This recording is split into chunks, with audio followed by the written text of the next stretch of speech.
Hello students, welcome to English grammar class. We are learning change of narration. Our today's lesson is changing direct speech into indirect speech, and the sentences will be exclamatory sentences. So we shall learn how to change exclamatory sentences which is given in direct speech into the indirect speech. First of all, let us know what is an exclamatory sentence. I'm again reminding you that different types of sentences have already been uploaded on YouTube. See my video captioned different kinds of sentences. You will learn there about exclamatory sentence. So I'm just telling in a nutshell what is an exclamatory sentence. A sentence that expresses joy, sorrow, surprise, etc. is called an exclamatory sentence. Okay? The word exclaim means to cry out loudly from pain, anger, or surprise. For example, when we have some pain in our body, in any part of the body, we cry out. We cry out in joy when, for example, India wins the cricket match against Pakistan, when a team that we support defeats the rival team in a football match, then we cry out. We cry out in joy. And when we are angry, we cry out. We burst out in anger. So the word exclaim means to cry out loudly from pain, anger or surprise. मतलब जब इंसान किसी तकलीफ में होता है या गुस्से में होता है या कोई जब उसे सरप्राइज हासिल होता है तो उस वक्त वो जो है माने चिल्ला उठता है. तो इसी क्राई आउट लाउडली को अंग्रेजी में हम लोग एक्सक्लेम वर्ड से उसको यूज करते हैं, या उसके लिए हम वर्ड यूज करते हैं exclaim. A single word exclaim is used to cry out loudly. Now here are three examples of exclamatory sentences. How happy we are here. What a lovely sight it is. How selfish I have been.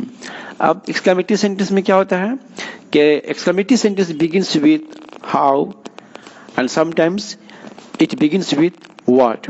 When it begins with how, it is followed by adjective. For example, how happy, how selfish. And at the end of each exclamatory sentence, there is a sign of exclamation. This is the sign of exclamation. So whenever you see this sign, you can say that it is an exclamatory sentence.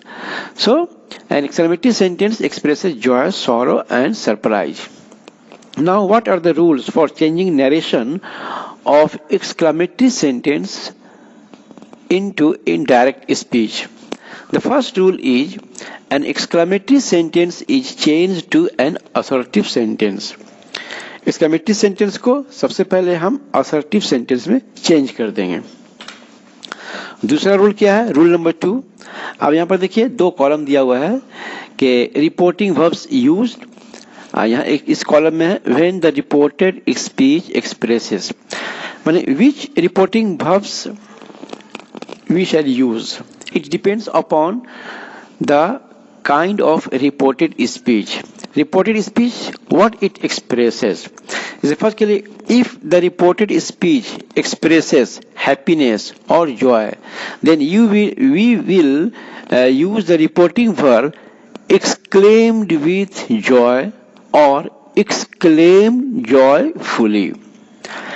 If the reported speech expresses sorrow, the reporting verb will be used exclaimed with sorrow or exclaimed sadly.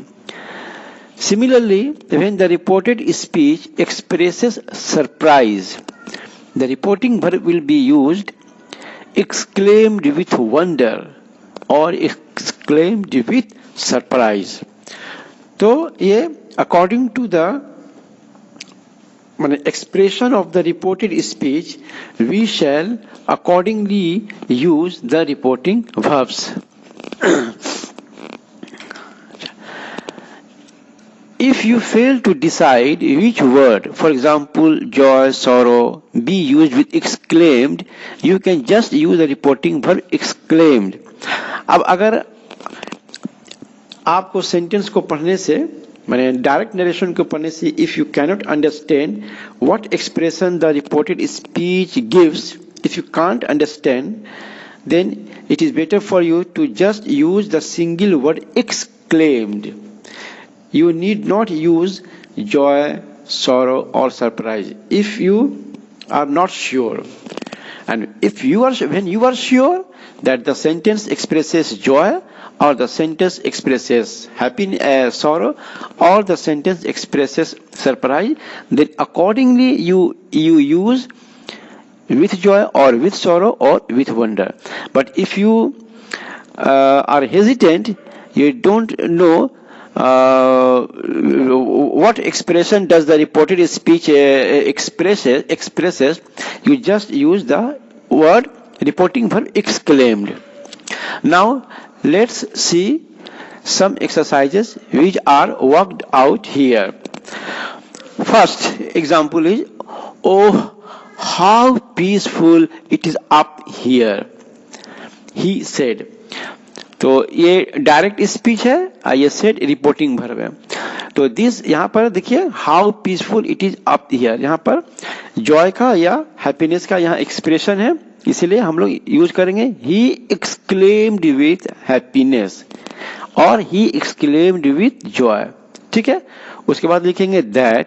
अब ये जो how peaceful it is up here है, इसको assertive बना देंगे. तो how peaceful का हो जाएगा it was very peaceful. Tense change कर देंगे. हाउ पीसफुल इट इज का हो गया that it was. It is का हो गया इट वॉज. हाउ पीसफुल मतलब very peaceful. That it was very peaceful up here का there. Number 2, oh how happy I am the little kite cried. तो यहाँ पर भी यहाँ पर हैप्पीनेस का एक्सप्रेशन है, सेंस है, इसलिए यहाँ पर हम लोग क्राइड की जगह लिखेंगे the little kite cried in joy that.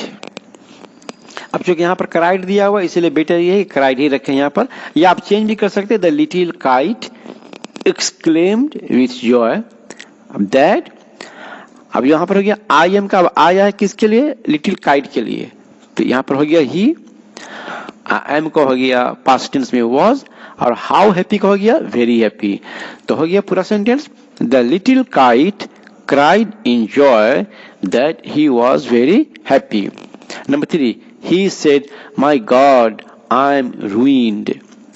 अब यहाँ पर आई एम रूइंड, मैं बर्बाद हो गया, आई एम डिस्ट्रॉयड, मेरी जिंदगी बर्बाद हो गई. तो यहाँ पर सॉरो है. ठीक है, तो ही एक्सक्लेम्ड सैडली या और he exclaimed with sorrow that. अब यहाँ पर आई किसके लिए आया, ही के लिए, तो हो गया ही एम रूइंड का हो गया ही वॉज रूइंड. तो he exclaimed sadly that he was ruined. Number 4 देखिए, the team said hurray we have won the match. अब यहाँ पर जो है we have won the match, एक जो है यहाँ भी सेंस ऑफ जुबिलेंस है, सेंस ऑफ जॉय है, सेंस ऑफ विक्ट्री. ठीक है, तो यहाँ पर भी the team exclaimed joyfully that. We team के लिए आया इसलिए हो जाएगा दैट दे हैव का हो जाएगा they had won the match. Number 5, he said what a lazy boy you are. अब देखिए यहाँ पर he said what a lazy boy you are. अब यहाँ पर यू दिया है यहाँ second person, but it is not clear, you refers to whom, you refers to whom, you refers to me, you refers to him, it is not clear. ठीक है, मतलब यहाँ पर पता नहीं है कि ये यू यहाँ पर किसके लिए, मैंने यहाँ पर रिपोर्टिंग वर्ब, सॉरी यहाँ पर object of the reporting verb absent है, मैंने यहाँ पे इस तरह से नहीं कि ही सेड टू मी या ही सेड टू हिम। तो इस हालत में हम सपोज कर लेंगे कुछ भी, उसी हिसाब से बना देंगे। तो ही एक्सक्लेम्ड दैट, ठीक है, ही एक्सक्लेम्ड दैट। अब यहाँ पर अगर यहाँ पर ही लिखा हुआ इसलिए कि अगर यहाँ पर ही सेड टू हिम हो जाएगा तो उसके लिए ही हो जाएगा, लेकिन अगर यहाँ पर मान लीजिए कि ही सेड टू मी है, यहाँ पर यू है तो यू आएगा मी के लिए, तो यहाँ पर हो जाएगा आई। तो ही एक्सक्लेम्ड दैट ही और आई, अब यू आर का हो गया वॉज, व्हाट अ लेजी मतलब very lazy boy. He exclaimed that he or I was a very lazy boy. Number 6, the tourist said how beautiful the Taj Mahal is. अब यहाँ पर देखिए the tourist exclaimed with wonder. अब यहाँ पर wonder लिखा गया या सरप्राइज, इसलिए कि beautiful gives a sense of wonder. Anyone who sees the Taj Mahal the first time, really he will be struck with wonder. He will wonder at the beauty of the Taj Mahal. So the tourist exclaimed with wonder that the Taj Mahal was how beautiful, very beautiful. अच्छा, एक चीज हम आपको थोड़ा सा correction कर देना चाहते हैं। जो नरेशन के ऊपर जो फर्स्ट जो मेरा लेसन था पार्ट 1, उसमें मैंने बताया था कि direct speech is composed of 2 parts, reporting verb and reported speech. दरअसल में ये उसमें हमने ये कह दिया था कि ये पूरा सेंटेंस जो डायरेक्ट स्पीच है, असल में ये जो सेंटेंस है the sentence that is with in the inverted कमा, जैसे हाउ ब्यूटीफुल द ताजमहल, ये इसको हम डायरेक्ट स्पीच भी बोलते हैं और रिपोर्टेड स्पीच भी बोलते हैं। दरअसल उसका ये होगा कि द नरेशन डायरेक्ट, ये पूरा डायरेक्ट नरेशन हुआ, ये पूरा डायरेक्ट नरेशन और ये पूरा इनडायरेक्ट नरेशन हम लोग चेंज कर रहे हैं, डायरेक्ट नरेशन से इनडायरेक्ट नरेशन चेंज कर रहे हैं। तो ये पूरा डायरेक्ट नरेशन हुआ, तो होना चाहिए था ये कि direct narration is composed of 2 parts, reporting verb and reported speech या डायरेक्ट स्पीच। हमने वहां से गलती से कह दिया था कि direct speech is composed of 2 parts, reporting verb and reported speech. इसको थोड़ा सा करेक्शन कर लीजिएगा। At that time I forgot to rectify the mistake, so today I am rectifying that mistake and for that I am sorry. So ये पूरा direct narration है। The tourist said how beautiful the Taj Mahal is, ये पूरा direct narration है। ये reporting verb हुआ said, और ये हुआ रिपोर्टेड स्पीच या direct speech. Number 7, Alice said, "How clever I am." अब यहाँ पर देखिए, Alice is speaking about herself that she is clever. Alice अपने ही बारे में बोल रही है कि हम clever, इसलिए यहाँ पर हमने जो रिपोर्टिंग वर्ब के साथ जो यूज किया है वो नाउन प्राइड यूज किया है कि Alice exclaimed with pride. यहाँ पर एक सेंस ऑफ प्राइड है, ठीक है, जॉय भी है, लेकिन यहाँ पर प्राइड बेहतर होगा, इसलिए हमने लिखा है एलिस एक्सक्लेम्ड विथ प्राइड। और अगर कुछ नहीं समझ में आएगा तो आप सिंपली लिख सकते हैं कि एलिस एक्सक्लेम्ड। तो Alice exclaimed with pride that, Alice चूंकि गर्ल है, यहाँ I refers to Alice, so it will be she, that she was how clever, very clever. Number 8, she said, Alice I failed in mathematics. Sense of sorrow है यहाँ पर, the sentence expresses the reported speech और the direct speech expresses sense of sorrow. तो यहाँ पर देखो she exclaimed with sorrow या she exclaimed sadly that, I refers to she, so here the subject will be she, that she, the sentence is in the past tense and simple past tense, so it will be changed to past perfect tense. That she had failed in mathematics. Number 9, how smart you are, said she. अब यहाँ पर said she, how smart you are, यहाँ पर एक तरह से admiration है, praise है, she is praising या she is admiring, इसे मतलब she admired that। अब यहाँ भी पता नहीं है कि she said to whom, me और him और her, कुछ क्लियर नहीं है, इसलिए हम कुछ भी सपोज करके यहाँ पर हम चेंज कर सकते हैं। She admired that I, अब यहाँ पर I उस वक्त होगा अगर यहाँ पर हम सपोज कर लेते हैं, if I suppose that she said to me, अगर यहाँ पर हम सपोज करते हैं she said to me, तब यहाँ पर हो जाएगा that I, she admired that I। और अगर यहाँ पर said she to him अगर हो जाएगा तो यहाँ पर हो जाएगा he हो जाएगा। तो कुछ भी यहाँ पर आप सपोज करके यहाँ बैठा सकते हैं अगर यहाँ पर रिपोर्टिंग वर्ब का ऑब्जेक्ट नहीं दिया रहेगा तो। she admired that I और he was how smart, very smart। Number 10, he said how cruel of him, यहाँ पे देखिए cruel है, how cruel of him माने he is very cruel, तो यहाँ पर हो जाएगा जाहिर सी बात है sadly होगा या angrily भी लिख सकते हैं। He exclaimed sadly और angrily that it was very cruel, इसका हो गया how cruel का हो गया, यहाँ पर हम लोग it लगाकर एक सब्जेक्ट बना। He exclaimed sadly or angrily that it was very cruel of him। Number 11, what a pity you did not come, he said। अब यहाँ पे देखिए there is no object to the reporting verb, so let's start। He exclaimed sadly that, अब what a pity का हो जाएगा it was a great pity, ठीक है, it was a great pity that। अब यहाँ पर यहाँ पता नहीं है कि he said to me है या he said to him है, इसलिए यहाँ पर उसी तरह से सपोज कर लेंगे that I यहाँ इसलिए सपोज किया गया है कि यहाँ पर me हो सकता है। उसी तरह से she he, अगर यहाँ पर he said to her होगा तो यहाँ she हो जाएगा, he said to him होगा तो he हो जाएगा, he said to them होगा तो they हो जाएगा, जो भी सपोज कर लीजिए यहाँ पर। तो हो गया he exclaimed sadly that what a pity का हो गया it was a great pity। what a pity हो गया आपका assertive, exclamatory, इसका assertive हो गया it was a great pity that I और she और he और they had not come। Number 12, what a stupid fellow he is, he angrily remarked। अब यहाँ पर जो दिया हुआ है यहाँ पर रिपोर्टिंग वर्ब जिस तरह से उसी तरह से यहाँ पर हम लोग रख दे रहे हैं कि he angrily remarked that he was a very stupid fellow, he was a very stupid fellow। Number 13, he said what a colorful bird is there in the tree। अब यहाँ भी सेंस ऑफ जॉय है, expression of joy है, तो हो जाएगा he exclaimed with joy that। अब यहाँ पर is there है, इसका हो जाएगा there was a very colorful bird in the tree। what a colorful bird, a very colorful bird। is there का यहाँ पर there was हो गया, तो हो गया he exclaimed with joy that there was a very colorful bird in the tree।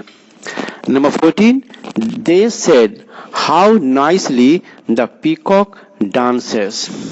यहाँ भी देखिए इसका हो जाएगा they exclaimed with joy that the peacock danced very nicely। Number 15, she said nonsense। अब nonsense है इसको हम assertive कर देंगे कि अगर प्रेजेंट टेंस में होता तो क्या होता, सिंपल प्रेजेंट में इट इज नॉनसेंस, चूंकि डायरेक्ट स्पीच को इनडायरेक्ट कर रहे हैं इसलिए हो जाएगा इट वाज नॉनसेंस। तो यहाँ पर हो गया she exclaimed that it was nonsense. यहाँ पर ऐसे भी लिख सकते हैं she exclaimed with disgust that it was nonsense. Number 16, they said bravo well done. अब यहाँ पर जो है ब्रेवो सेंस किस लिए के लिए उसमें शाबाशी दिया जा रहा है, तो इसका हो जाएगा अपलॉडेड, इसलिए हम लोग रिपोर्टिंग पर यूज करते हैं applaud. Applaud means to praise somebody by clapping with hands, ठीक है, टू प्रेज या to admire somebody by clapping. For example, when a cricketer scores a century, the spectators stood up and admire him by clapping hands. तो इसको हम लोग दे applaud बोलते हैं।